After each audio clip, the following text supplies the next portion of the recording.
Top quality और consistent performance के लिए सिर्फ सिल्वर पंप्स। टॉप क्वालिटी और कंसिस्टेंट परफॉर्मेंस के लिए सिर्फ सिल्वर पंप्स, नाम याद रखना। CHMEच्या नाशिक विभागाचे कार्यवाह मिलिंद वैद्य सर सध्या आपल्यासोबत आहेत। भारत आणि पाकिस्तान दरम्यान सध्या जी तणावाची परिस्थिती झाली आहे त्या पार्श्वभूमीवर येणाऱ्या दिवसांमध्ये नेमकं काय घडू शकतं आपण जाणून घेणार आहोत। सर, ज्या पद्धतीची परिस्थिती आता सध्या निर्माण झालेली आहे, एकूणच वेट अँड वॉचच्या भूमिकेत भारत दिसतोय।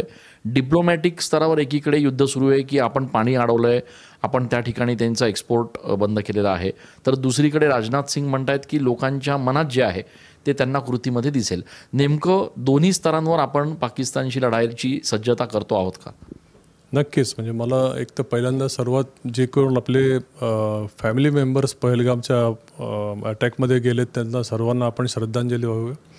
त्यानंतर दोन्ही स्तरावर भारताने ज्या काही भूमिका घेतलेल्या आहेत त्याला अतिशय स्तुत्य उपक्रम त्यांनी घेतलेला आहे की पहिल्यांदा डिप्लोमॅटिक लेवलला त्यांना चारी बाजूनी घेरणं आणि दुसऱ्या बाजूनी त्यांना डिफेन्स लेवलला जे काही फोर्सेसची प्रिपरेशन आहे त्याच्या एकदम उत्कृष्टरित्या त्यांची तयारी चाललेली आहे, नो डाऊट ॲट ऑल।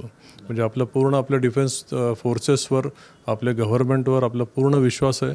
मोदीजींच्या नेतृत्वाखाली जे काही चाललेलं आहे अतिशय उत्कृष्ट वेल प्लॅन्ड पद्धतीने त्यांनी रचना करत आहेत, नो डाऊट। पण आता जो वेळ भारत घेतोय तो नेमका कशासाठी असावा? ही सगळी तयारी आहे का येणाऱ्या काळामधल्या युद्धाची?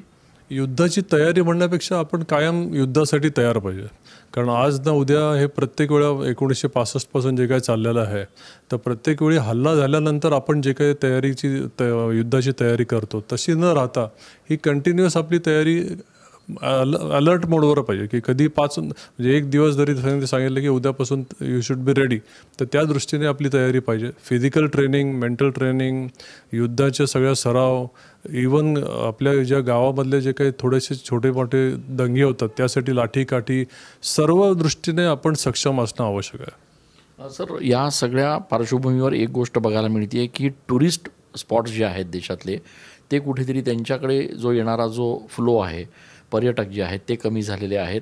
हे नेमकं कुठल्या दृष्टीने बघायचं याच्याकडे? म्हणजे हे देशाच्या दृष्टीनं हे घातक आहे येणाऱ्या दिवसांमध्ये असं वाटतंय? नाही, नक्कीच। ज्याच्यामुळे अशा जे काय अटॅक्स होतात त्याच्यामुळे टुरिस्ट लोकांचा फ्लो थोडा कमी होतो, भारताची इमेज त्याच्यामुळे थोडी खराब होते, इंटरनॅशनल टुरिस्ट त्यामुळे कमी येतात, असुरक्षिततेची भावना असते, त्यामुळे लोकल लोकांवरचा जो बिझनेस त्यांचा असतो तो पण अफेक्ट होतो पूर्ण येते। तर या सर्व गोष्टींचा त्याच्यावर नक्कीच परिणाम होतो आपला सर्व। यासोबतच इंटरनॅशनल जे कोणी टुरिस्ट असतात त्यांच्या सुरक्षेचा प्रश्न असल्या कारणाने देखील असा निर्णय काही वेळेला घेतला जाऊ शकतो का? म्हणजे नक्की तुम्हाला ह्याच्यात काय म्हणायचं?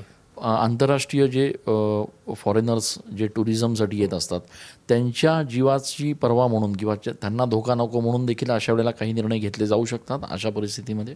म्हणजे याच्या दोन्ही दृष्टीने होऊ शकतं। म्हणजे जे काही टेररिस्ट आहेत ते दोन्ही संधी साधण्याचा प्रयत्न करतात की बाबा भारताची प्रतिमा नॅशनल आणि इंटरनॅशनल लेवलला कशी खराब होऊ शकते। म्हणजे फॉरेन टुरिस्टला तिथं नक्कीच धोका पण आहे, पण याच्यातनं हा तात्पुरता स्वरूपाचा असतो। पण मला नाही वाटत की त्याच्यामुळे आपण भारत किंवा आपला कुठलाही प्रदेश हा त्याच्यामुळे जास्त एफेक्ट होतो।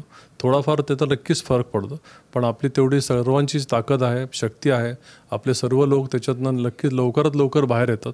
पण ह्याच्या बेसिक्स ज्या काही गोष्टी आहेत ह्याच्या मागे जे कोण सूत्रधार आहेत त्यांना तिथं नेस्तभूत करणं अत्यंत आवश्यक आहे। सर, याच्यात एक मतप्रवाह असा पण आहे की एक ऑल आऊट वॉर इंडिया आणि पाकिस्तान यांच्या दरम्यान होऊ शकतो असं देखील काही एक्सपर्ट्स सांगत आहेत की ज्या ठराविक ठिकाणी अतिरेक्यांच्या चौक्या आहेत किंवा त्यांचे अड्डे आहेत त्या ठिकाणी फक्त अटॅक करून हे युद्ध जे आहे ते सीमित ठेवण्याचा प्रयत्न होऊ शकतो।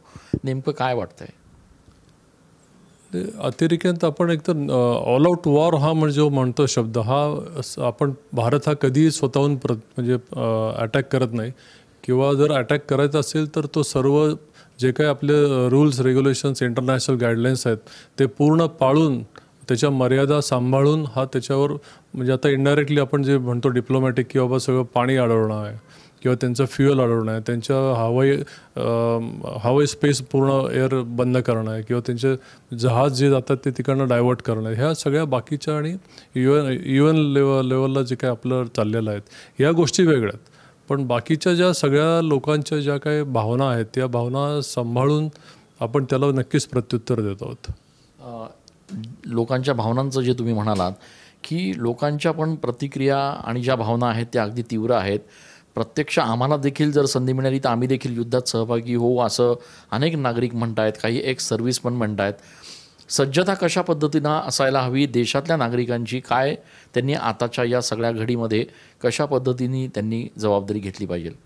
एक तर एक्स सर्व्हिसमॅन जे आपले आहेत त्या सर्व लोकांनी एकत्र येऊन परत त्याच्या युद्धावर जायची तयारी ठेवली पाहिजे. ते कारण त्यांना ऑलरेडी एक्सपिरियन्स असतो, या सर्व गोष्टी त्यांना माहिती असतात. आणि दुसरं सिव्हिलियन्स, त्याच्यामध्ये आपली मुलं असतील, सिव्हिलियन्स असतील, या प्रत्येकाने ती जी एक तयारी असते म्हणजे शारीरिक, मानसिक आणि सगळी पूर्ण लेवलला फिटनेसची, ते तिथेच पण त्यांनी जेव्हा देशावर अशी वेळ येईल तेव्हा त्यांनी तिथे जायची तयारी ठेवली पाहिजे. कारण त्याच्यात फार मोठा त्यांचा सहभाग आहे. राष्ट्रप्रेम, देशप्रेम हे नुसतं बोलण्यापेक्षा ते आतून दिसलं पाहिजे, त्याच्यावर कृती केली पाहिजे आणि हे अत्यंत आवश्यक आहे. CHMEमध्ये आपण ज्या पद्धतीनं मिलिटरी ट्रेनिंग विद्यार्थ्यांना देतो, याच सगळ्या प्रयोगाला जर देशभरात मोठ्या प्रमाणात प्रोत्साहन मिळालं तर सज्जता वाढू शकते येणाऱ्या पिढीची? नक्कीच वाढू शकते. कारण याच्यामध्ये आम्ही बेसिक ज्या भोसला मिलिटरी स्कूल बॉईज आहे, गर्ल्स स्कूल आहे किंवा कॉलेज आहे, त्याच्यामध्ये आम्ही त्यांना सर्व प्रकारे तयारी करून ठेवतो. त्याच्यामध्ये रायफल शूटिंग, तर हॉर्स रायडिंग आहे, स्विमिंग आहे, त्याच्यामुळे त्यांचं जे काही शारीरिक त्यांची क्षमता आहे, मानसिक क्षमता याच्यामध्ये नक्कीच वाढते. आणि सैनिक स्कूल पण आता आमचं प्रोसेसमध्ये आहे. सैनिक स्कूल पण आपल्याला गव्हर्नमेंटकडनं अप्रूव्ह होतं आहे. त्यानंतर शस्त्र आणि शास्त्र, शांतता आणि देशप्रेम हे दोन्ही एकत्र आपल्याला कसं मेंटेन करता येईल, तो बॅलन्स कसा ठेवता येईल, याच्यावर CHMSचं पूर्ण काम चालू आहे.